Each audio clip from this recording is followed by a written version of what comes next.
Tonight on Nova, a B-29 flying a Cold War spy mission crash-landed in the Arctic. Her crew was rescued, but the Keybird was left behind. Nearly half a century later, a new team wants to bring her home. Just like new again. It'll fly. You bet it'll fly. But conditions are harsh, the work exhausting. Their shared dream becomes a life and death drama as they struggle to free the B-29, frozen in time.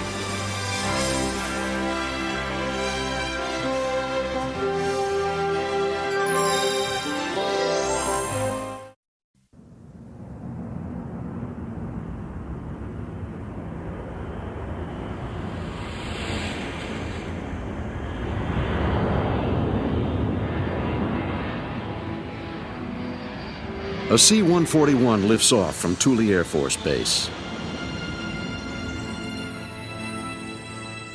Once a vital staging post for the nuclear bomber fleet, Thule is now a relic of the Cold War. While its radar domes still probe the horizon, it is eerily quiet and almost deserted. One of the most remote and isolated outposts of the United States Air Force, it lies on the inhospitable barren shore of northwest Greenland, deep inside the Arctic Circle.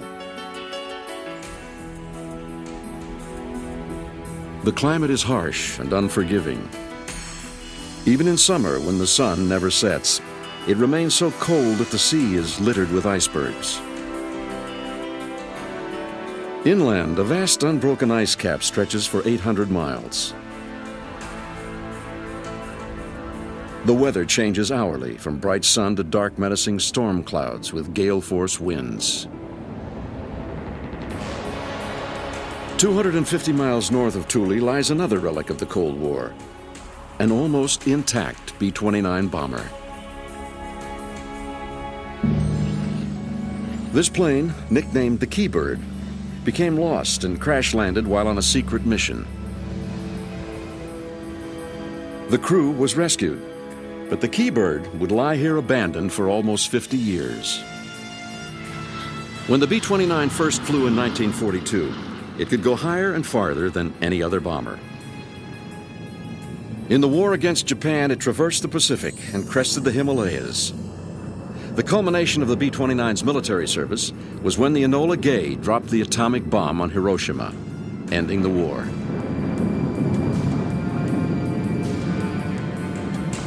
Nearly 4,000 of these planes were built, but now less than a handful remain.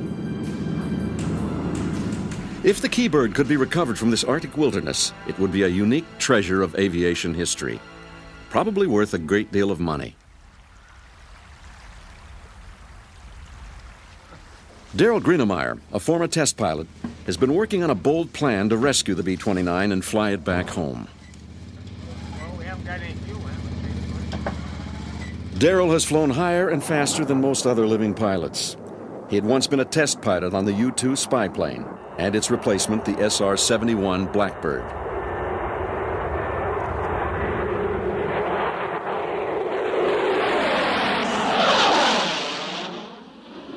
In the 70s, he built his own Starfighter jet from spare parts to gain a low-altitude speed record, which he still holds. An accomplished pilot and engineer used to taking risks. If anyone could pull this off, it was Daryl. It really is a unique opportunity. It may be the only airplane in the world that I can think of that's been sitting somewhere for 50 years that you could actually get in and potentially fly. It's just in a faraway place. That's the reason it's available.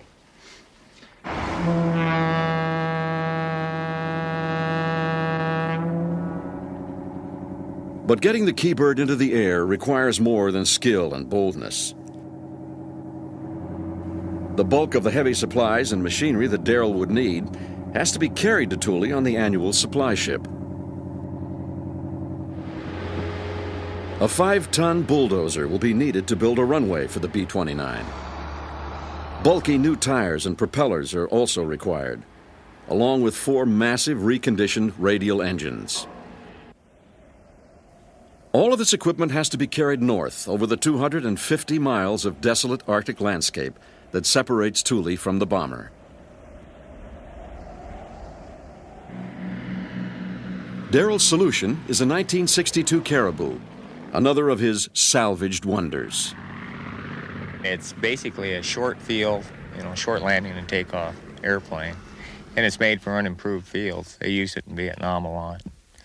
And it's a pretty rugged airplane. It's ideal for this sort of thing, flying these engines in, and it'll carry a pretty good load. Rick Kriege, who had been Daryl's chief engineer for over 7 years, is responsible for making his plans work. With the Caribou's arrival in mid-July, Daryl's team is complete. Cecilio Grandi has been Rick's assistant for 3 years, learning on the job. Dirt doesn't go through the filter. Vernon Rich is a toolmaker and machinist. And Bob Vanderveen, as well as being another pair of hands, is going to do the cooking. Roger von Groot, a retired airline pilot and a distant relative of Baron von Richthofen, will fly the Caribou.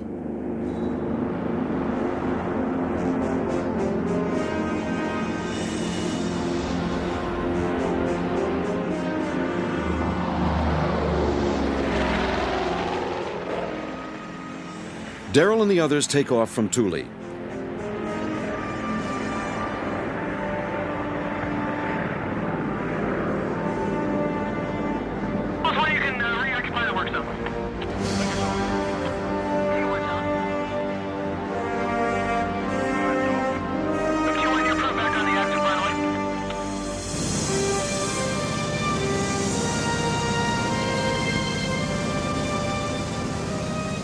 Their flight takes them over uncharted mountains and glaciers 250 miles north.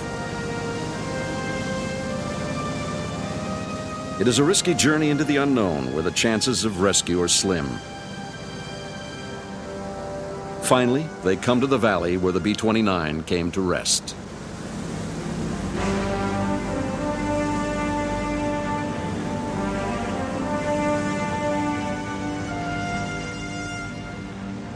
They fly low over the valley floor. Roger lowers the wheels and makes a brief touchdown to test how firm the surface is.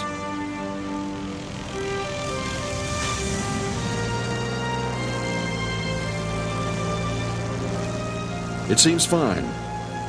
So they go around and come in to make a landing.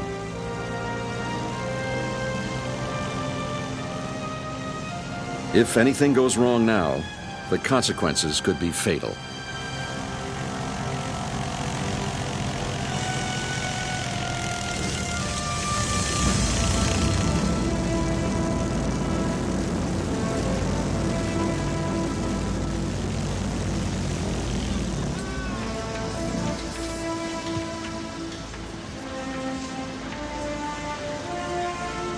But they make it.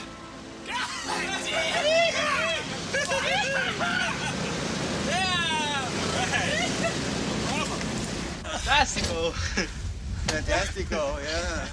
The relief and euphoria spills out as they examine their landing strip. Fantastica. If we can get the thing turned around in this soft dirt, Oh, yeah, we can. And, we can. in fact, with this, I felt this is the first really soft stuff we hit. Look back there. Yeah. Did you like our veer of approach? The team begins to set up camp, as behind them, the B-29 gleams like new in the chill Arctic sunshine. A time capsule preserved in this remote valley.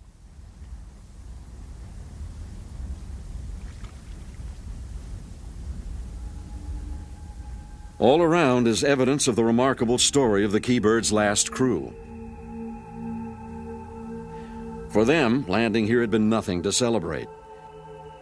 It had been the start of a frightening 3 days. I honestly didn't think we was going to get out of it. I had made up my mind on the way down that this is no dream. This is reality. Face it and accept it. Then we realized once we're out, the plane was not on fire. That was the main concern. Arnett made a hell of a good landing, and the airplane was intact. Nobody was hurt in the crash landing, but they were stranded in a deadly climate miles from anywhere, not knowing if they would be rescued. The biggest concern, I was too busy, frankly, wanting to get a position in to the search airplane so somebody would know where we were. That was a big thing, establishing our position and find out where the hell we are so we could be rescued. Our spirits are high. We knew we were going to get out. There wasn't one guy that didn't feel like we weren't going to make it. But I remember the cold and no place to go to get warm. That's the thing that I remember mostly about it. On the second day, an Air Force plane found the Keybird. The greatest we felt was when that plane flew overhead with the supplies and they knew where they actually physically spotted us. That was the greatest feeling. A day later, a plane landed beside them and flew them out to safety.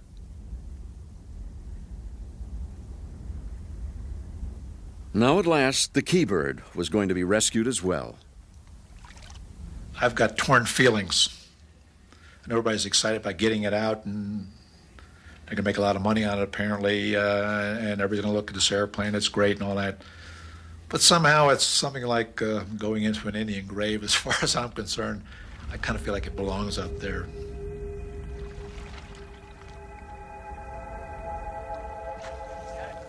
No longer claimed by the Air Force, the Keybird was now available to anyone who could fly her out. Darrell and his team go to work. Keybird, over. The radio link to Thule is established.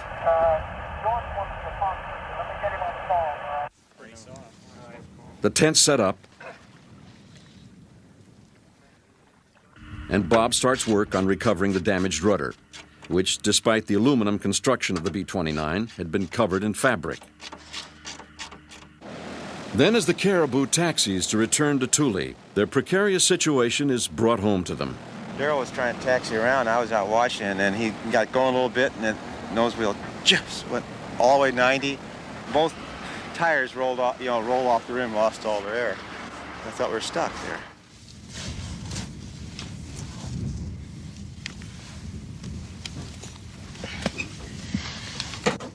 It takes hours to dig the wheels out of the sticky mud.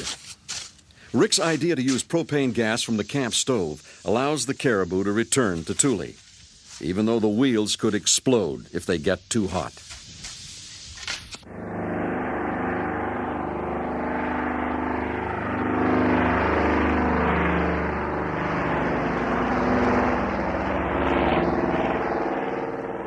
The plane takes off, leaving Rick, Bob, and Cecilio behind. Once at Thule, they refill the tires. Don't make any sparks. Just don't make any sparks. It is vital to get the bulldozer up to the B-29 and improvise a runway.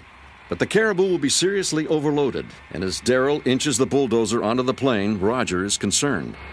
It's a little bit higher risk than I really thought it would be, because Darrell can access everything to the limit. If both engines run, it'll get off the ground. But if one engine quits, we're just going to have to crash straight ahead because one engine's not going to carry the load.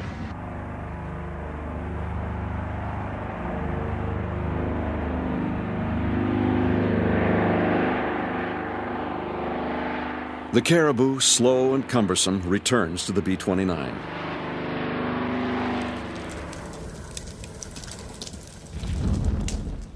Rick lights a bonfire so that Roger knows the wind direction for his landing.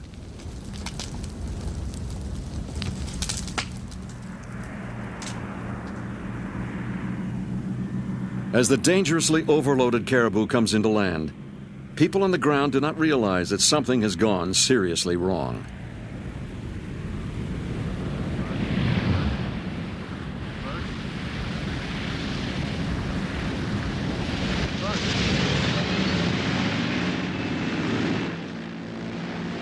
The flaps had failed, and Roger had nearly lost control.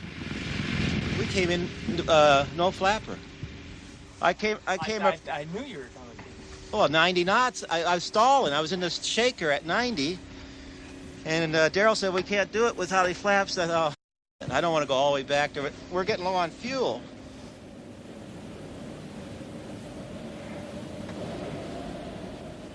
The Caribou has plowed into the soft earth. Another inch and the propellers would have smashed into the ground. Disaster had been narrowly averted.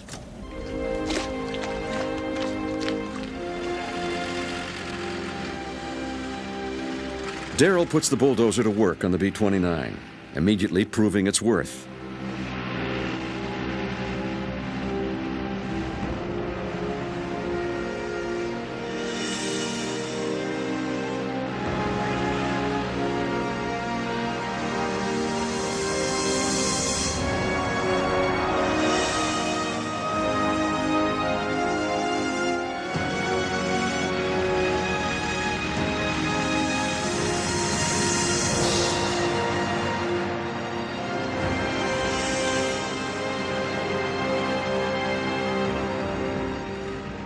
The Keybird is back on dry land for the first time in half a century.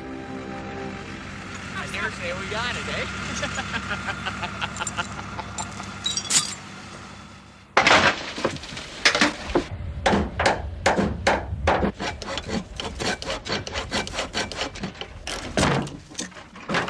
When the giant B-29 crashed in 1947, the bomb bay doors suffered the most obvious damage.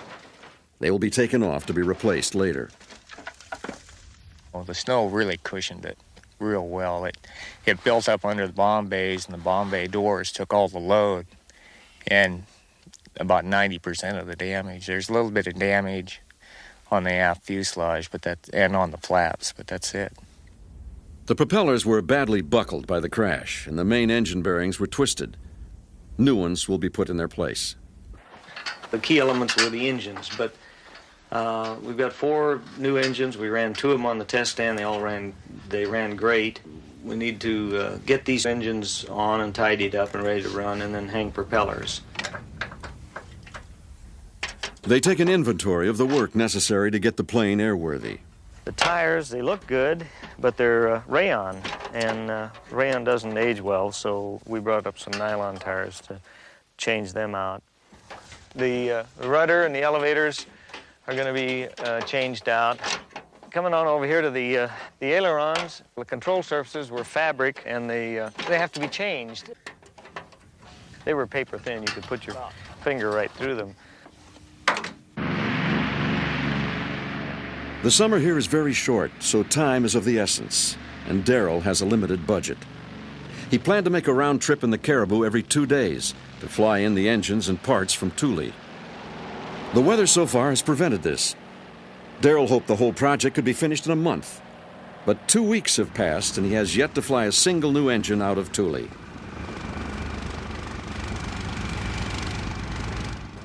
Captain Dugan, the base manager, asks him about the schedule. When you got here, that you know, trying to plan to have people in here. That's assuming we could fly straight through, and we haven't been able to. And I told him, I said, the weather up here is not like, it may be summer, but it's not summer like you think of it in the United States. Yeah, that's right. Talk to the man upstairs and do something with this weather, will you? Well, to get it the same at both sites would be unique also. Yeah. Yeah. Actually, the weather up there the last few days has been nice. Well, that's what I heard. I was going to say, it's good up there, and it hasn't been good here. In fact, it's hot. Yeah, it gets actually hot sometimes, like 50 degrees. And no wind.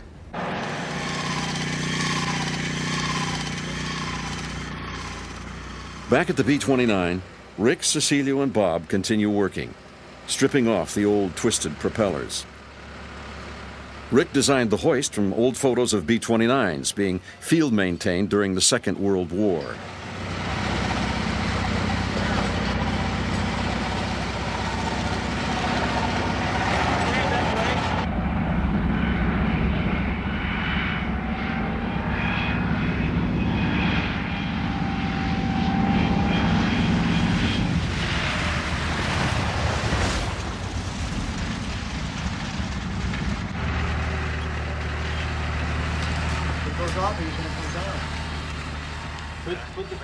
Darrell and Roger return with a new engine, and the old ones are slowly eased off. I'd like down, just real easy. Go forward.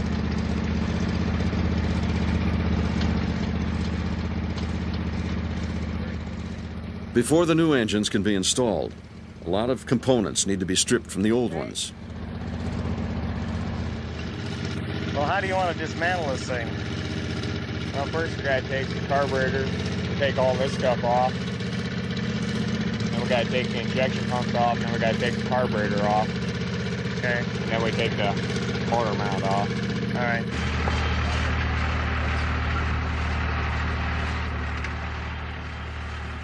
Eventually, a small production line is set up as old engines are dismantled to be taken back to Thule, and the new ones are made ready to be hoisted back into place on the old engine mountings.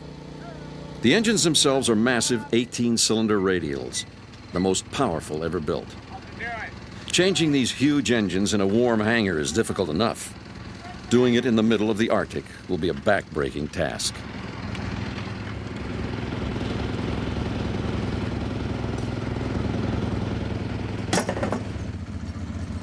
Rick is tireless, and his workload isn't only confined to the B-29. The Caribou also presents problems.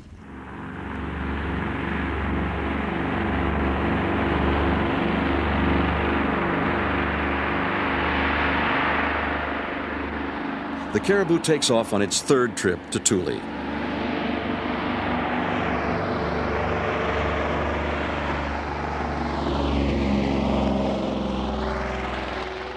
It circles and returns to land.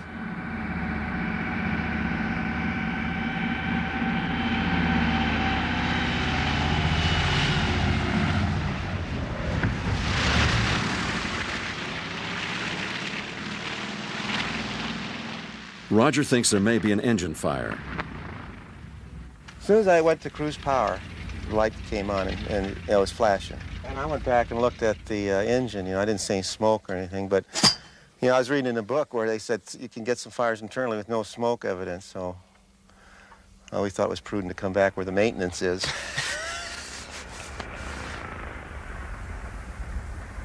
Rick discovers that the fire indicator on the engine is faulty. The abortive flight has cost Darrell more time. It's really disappointing. What can I say? I mean, it's here we got 2 beautiful days of weather coming up, and we got plenty of work to do, but it's just gonna, if we can't take off on Monday, then we are behind. We're gonna have people sitting on their hands doing nothing. Then the weather causes more delay. A month has passed, and it is now the second week of August. Snow is beginning to settle ominously on the surrounding hills.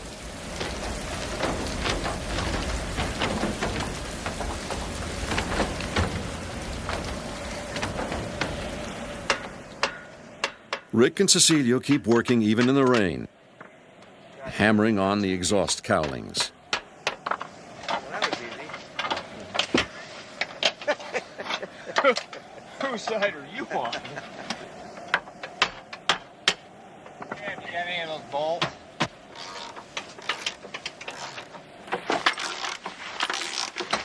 Have you heard a report from the CASA on the tops of the clouds, and also is it scattered or broken back at Thule? It's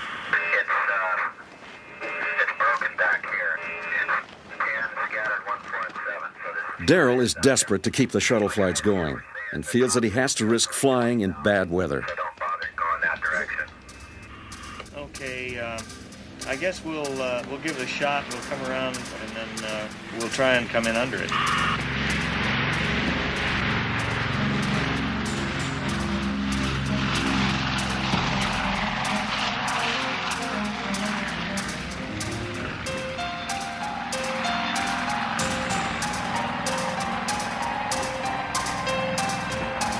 Okay, come down with it.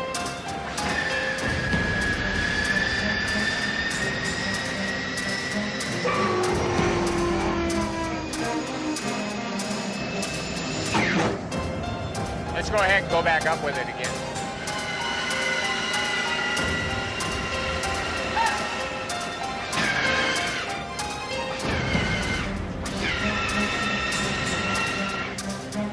Okay, see, turn it on and off.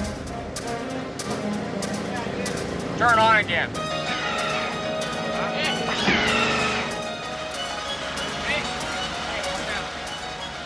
The work is physically demanding. Removing the old tires takes hours, even using the bulldozer to separate them from the rim.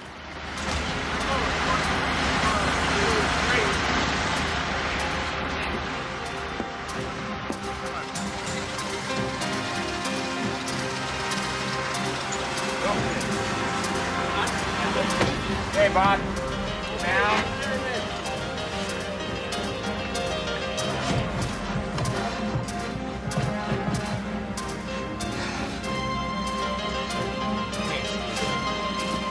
A small one.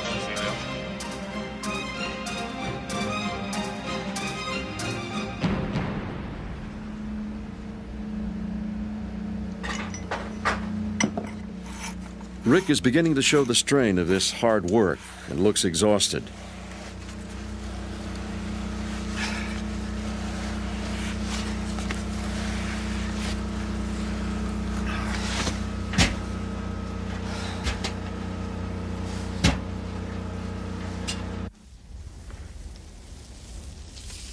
Mealtimes bring some respite and are an opportunity to tell stories of old exploits, like the time Darrell tried to take off in Panama without using the runway. They wanted me to take off on the ramp so they didn't have to open up the fence to get on Panama property to use the runway. So I said, well, no problem.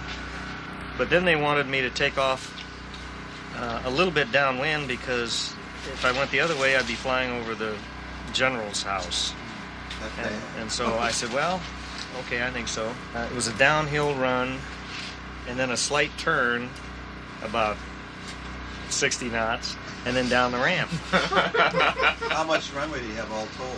I don't remember, but what happened was I went down the little hill and made the right turn, and then it started bouncing.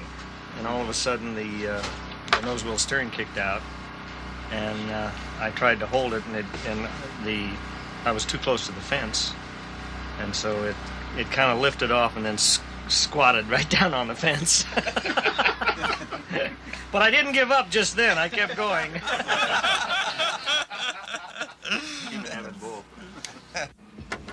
Working under the wing of that snowstorm, it was too hot. It was coming loose because of that. Oh, really?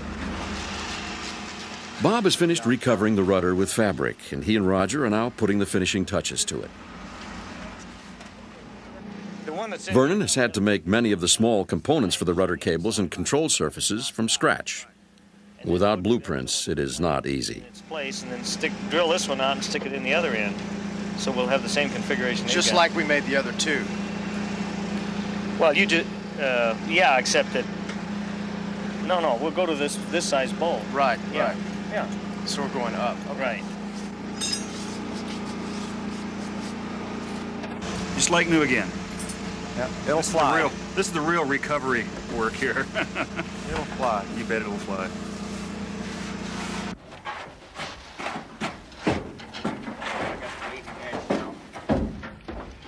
By the time the rudder is ready to be hoisted back into place, the project has taken 5 weeks, far longer than Darrell's original forecast.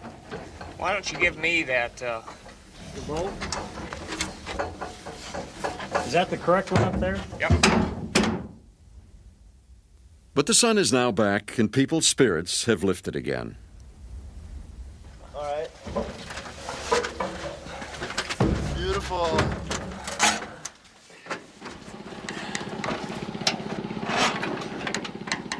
Stick a bolt in there and I'll wiggle it around. Can you tap it in? Well, that's what I'm going to try to do now. Well, you see the flange in front? It's got to be straight with this. I see the flange in front very well. I mean in the back of the flange. See, it's a flat spot? Yeah, I see the flat spot. Well, it isn't lined up. Oh, it isn't. It's going. Yeah, it is. Hold it right there. That's it. Well, it fell in. Are you crying? Are you so happy with those tears of joy? You got it. The weeks of work are paying off. The rudder has been fitted and 4 new engines are in place. The last major job is the propellers. The propellers came out of the prop shop in Tucson, and they've been overhauled, but they haven't been final assembled yet. We'll put those together and hang them on. But I don't anticipate any problem with that. I've done that before, and they usually go together pretty easy. These are awful big propellers, so the biggest I've ever dealt with. Or half of them. Okay, come on, let's go.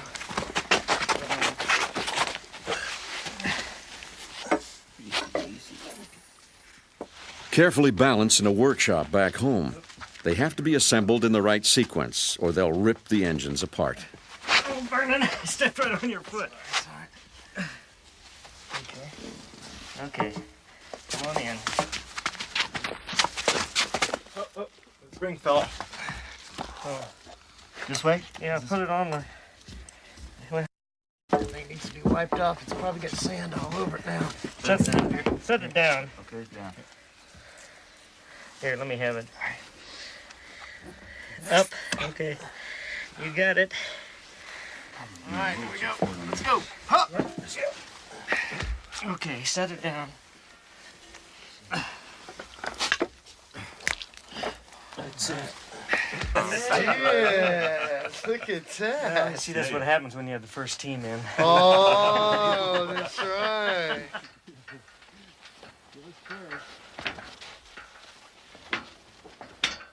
Push! 16 feet across and weighing almost a ton, they're difficult to maneuver. Okay, that looks good.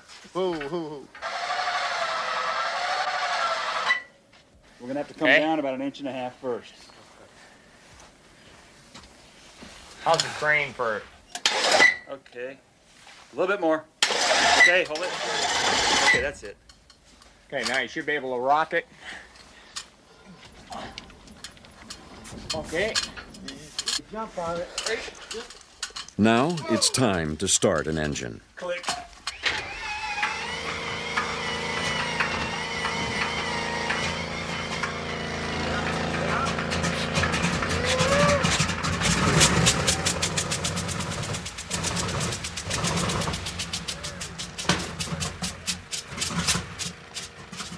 It's the first real test of weeks of exhausting work, and the engine refuses to start.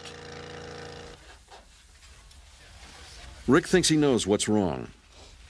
Should you give me a pair of 10 snips, somebody? Straight. Hit it again.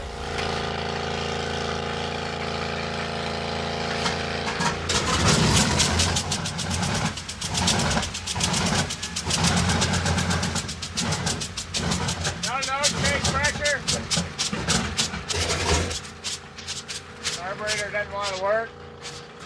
The carburetor needs adjusting.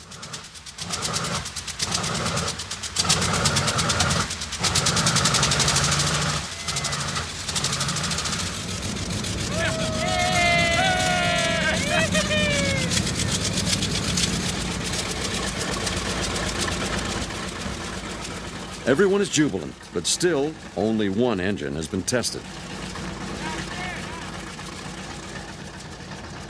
Time is running out fast, and Vernon is still working on the other three. We've got to hook everything up to them to make sure that they work. Got to put the magnetos on, the generators, all the fuel system, the oil system. It probably takes 12, 14 hours after the time you stick it on there per motor to actually get them going. And that's in a nice heated hangar with all the tools that you need. But so when it's blowing snow sideways, it takes a little bit longer, and we'll fix it. We'll get it going.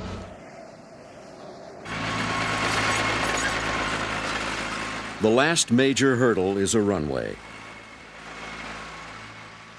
Darrell uses the bulldozer to level the ground, but the heavy rain has left the tundra waterlogged, with shallow lakes dotting the surface.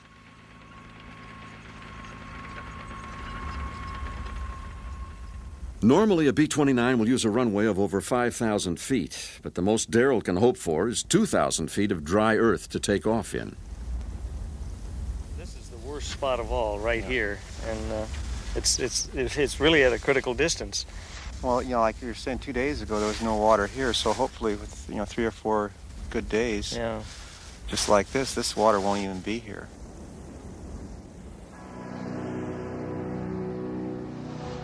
It's August the 22nd, and the first sunset at midnight signals the approach of the polar winter.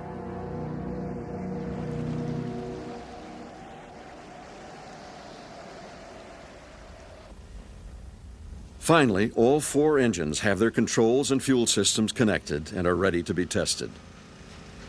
Darrell climbs into the cockpit, and the first engine is turned over.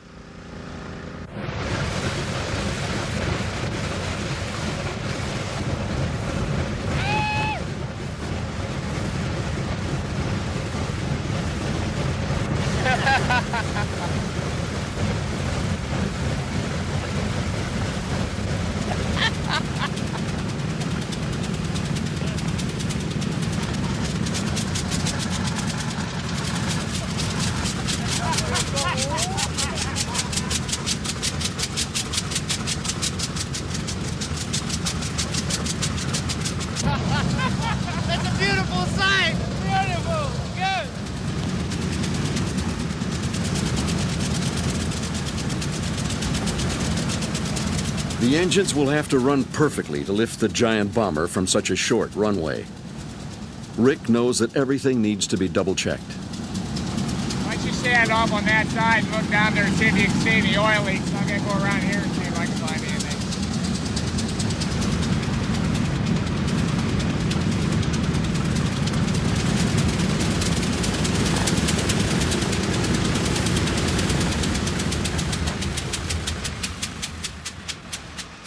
Work continues on the engines, eliminating oil leaks and making sure that everything will work as it should. This one's got an oil leak. That one's got a loose pusher on tube.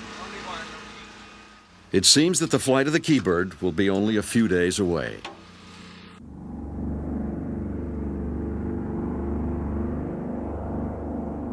The Caribou departs for Thule to pick up more fuel for the bomber.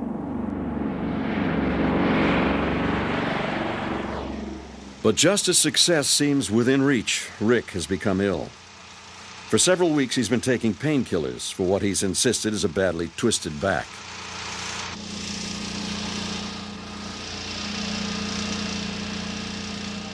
Most days, he's faced the grueling schedule in great pain. He has now collapsed and can no longer do any work.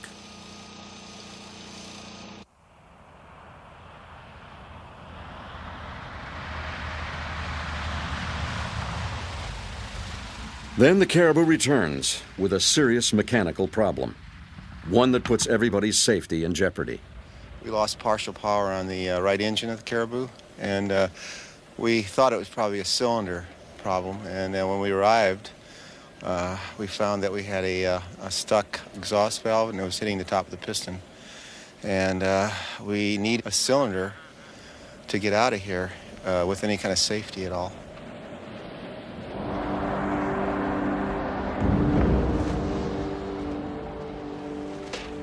The winter finally hits, bringing gale-force winds and freezing rain. The temperature plummets. Soon life here will be impossible. If they don't get out now, they never will. The first of the winter snow is settling on the camp.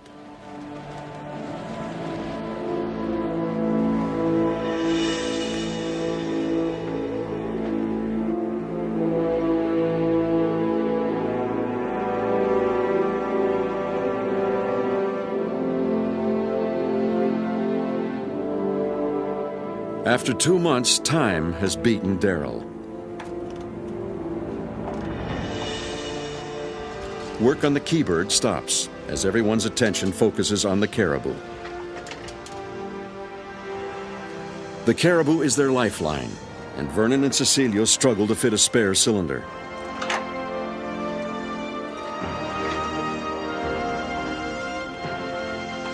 Despite inadequate tools and freezing fingers, they manage to do it.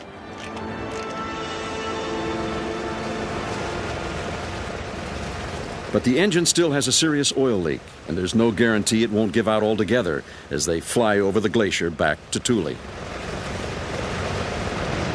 fly this now? Yeah. If we can put oil in the engine while we're flying, then we have absolutely no problem at all.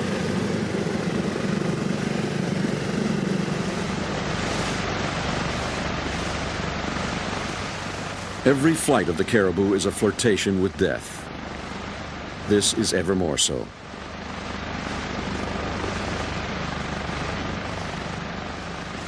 As ice is knocked off the Caribou's wing, Darrell faces up to the fact that he can go no further. I'm just going to have to sit down and take a long thinking session about what we're going to do. I haven't given up. We've got too much, we're too close. The airplane is essentially ready to fly. We never did get a runway suitable to take off this year. The winter caught us. Rick is sicker than a dog. We got to get him out of here and probably to a hospital. And so things are coming to a screeching halt.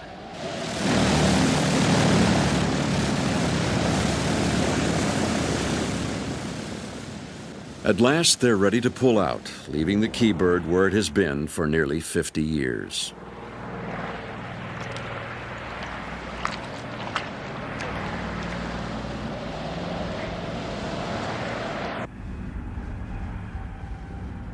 Halfway through the flight, the Caribou's right engine loses power. But they managed to struggle on one engine into Thule.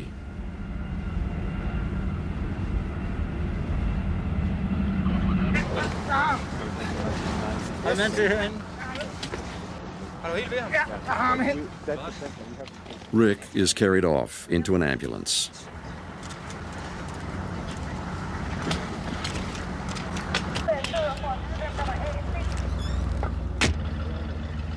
Suffering from internal bleeding, he is flown to a hospital in Canada and rushed to surgery.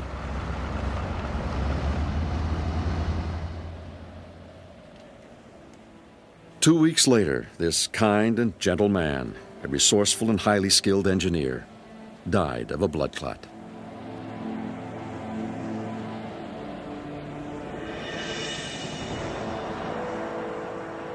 Darrell could barely come to terms with Rick's death. But having come so far, he was not prepared to give up his struggle to recover the B-29. It would mean bitter disappointment and financial disaster. 9 months later, with the Caribou still out of action at Thule, Darrell returns to the Keybird in a chartered Twin Otter.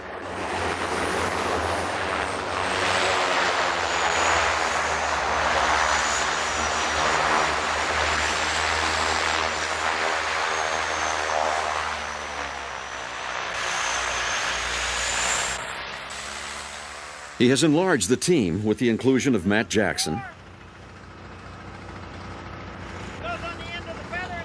and John Cater, both specialists in radial engines. An old friend, Al Hansen, and Thad Doolan, a qualified B-29 flight engineer. The temperature never rises above 24 degrees Fahrenheit. The cold makes the work far more difficult, but Darrell's plan is to use the surface of the frozen lake as a runway. We were trying to get here as late as possible before the ice melted so that we could use the lake for the runway and yet not have miserable cold weather. The lake is covered in snowdrifts, but Darrell's main concern is how long it will remain frozen. I'd say 2 weeks we've got to get on that lake or we're in trouble. The snow has piled up around the Keybird, and the engines need to be thoroughly checked after the winter. The new team is all business. The biting cold is a spur to their determination to get the job done. What did you do with that fitting? You took off the number 1 feather and pump to put the line on? Darrell is concerned about the effect the cold will have on the engines and takes his time warming them up. Running at low RPM until the oil temperature gets up. How long will that take? 10 minutes.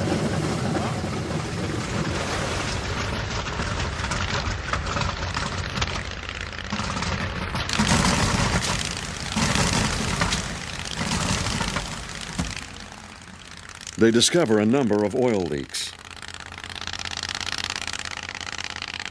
We're fighting little gremlins right now because of the weather, you know, moisture and cold. Really wreaks havoc on an airplane. You can bring a brand new airplane up here and let it sit for a week and you'll have the same kind of problems.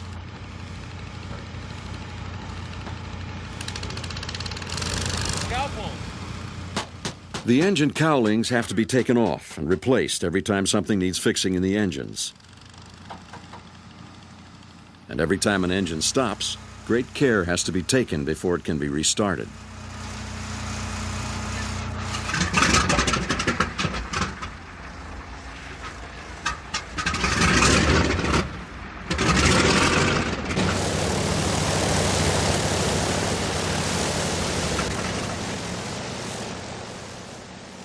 After a week of work, the engines are running smoothly and the oil leaks have been eliminated. The flight of the Keybird is approaching, and Darrell turns his thoughts to the runway. What I'm concerned about is the drifts on the lake.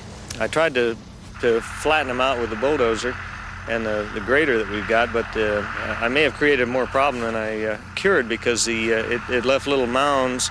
The problem with the B-29 is there's no nose wheel steering, and so when I hit one of these mounds with the right gear, it's going to pull right. It's a problem. We're just going to have to get out and try it. The engines cool quickly in this climate, and an oil-burning heater pipes hot air under the cowlings to keep them close to working temperature. Preparations get underway for the first flight. Darrell must be ready as soon as the conditions are right. Today is a good day. It's warmer, and what we'll do is we'll start at one end. We're preheating one engine now, and we'll start it, then we'll start the next one, and then get to the third one. By the time we get to the third one, we'll probably go back and run the first one, and then so we get them all up to temperature at the same time. And then once we get them up there, we've got to keep them there. That's why it's so critical to once we get everything warmed up and ready to go, that we don't dally, we go. Otherwise, we got to start the whole process again, and that's burning fuel, which is a precious commodity up here. You know, when the engines are running, there's a surge of adrenaline. I want to get in it and go. And I think it'll make it.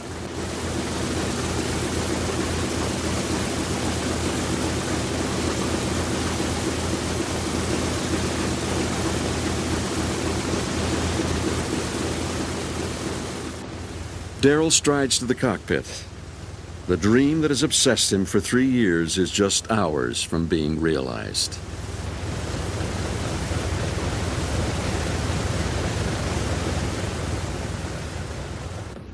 Thad sits at the flight engineer's console to start all 4 engines. Okay.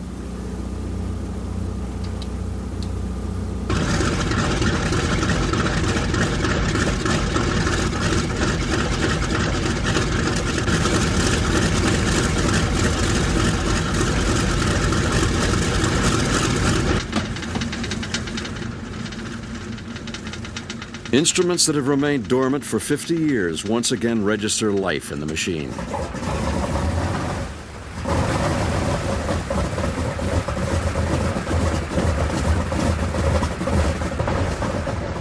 The giant radial engines can deliver over 2,000 horsepower each.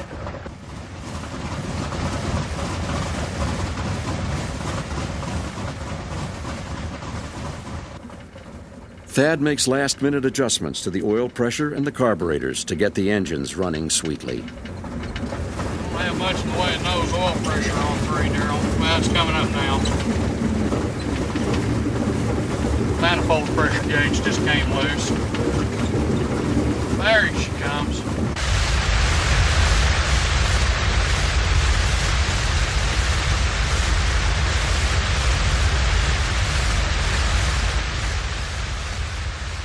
As the propellers shimmer in the sunlight, Darrell puts the coordinates for Thule into the newly installed satellite navigation system.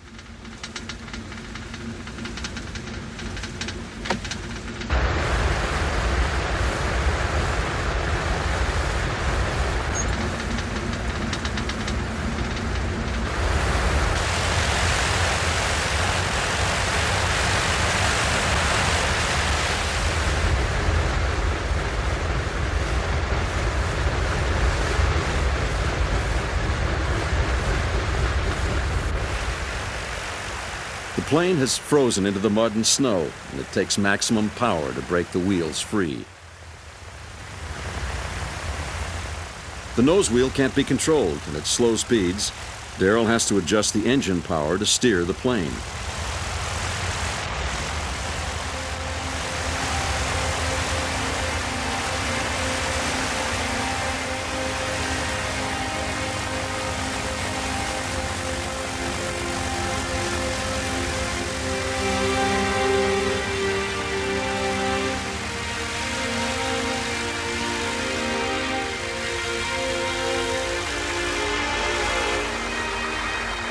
Finally, it is moving in a wide circle out onto the lake on its way toward the end of the runway.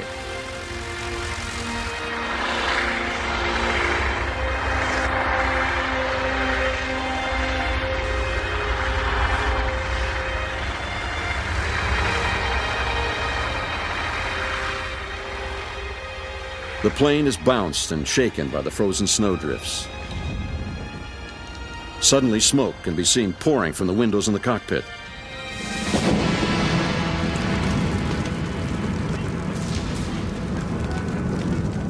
The auxiliary power unit, a standby generator, was thrown from its mounting in the rear fuselage and caught fire. Fortunately, the crew managed to jump clear. Darrell shouts for more extinguishers, but it's too late. The fire has already swept through the plane. He can do nothing but stand and watch as this irreplaceable piece of aviation history is consumed by fire.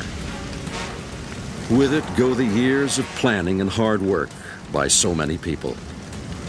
It's going to burn to the ground.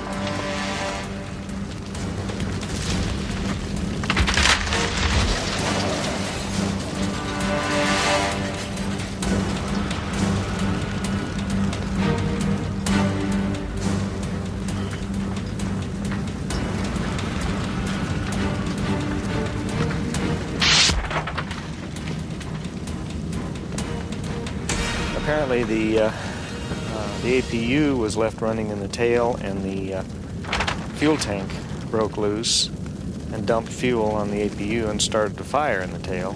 That's where the fire extinguisher was, but we couldn't get to it. I don't think it would have made a difference which way we took off. It would have been airborne a third of the way across the lake. Well, I almost threw my bag in before you pulled out because I figured we were going to go. So I just put my tools in. Where are they, up front? No, they're in the tail where the fire was. Oh, shit. Go on. My tools are up front. Well, it wasn't because you didn't try.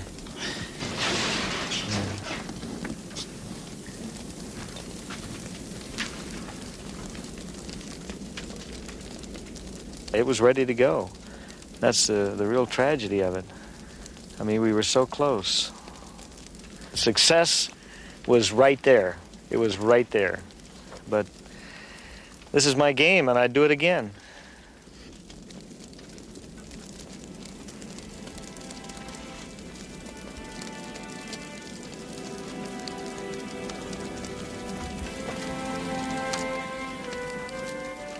Darrell had faith that the B-29 would fly once again, with him at the controls.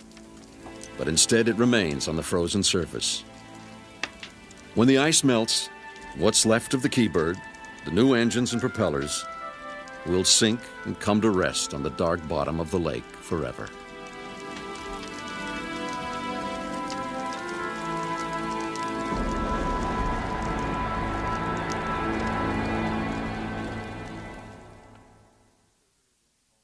Educators and home viewers can purchase this and many other NOVA programs for $19.95 plus shipping and handling. To order, call 1-800-255-9424.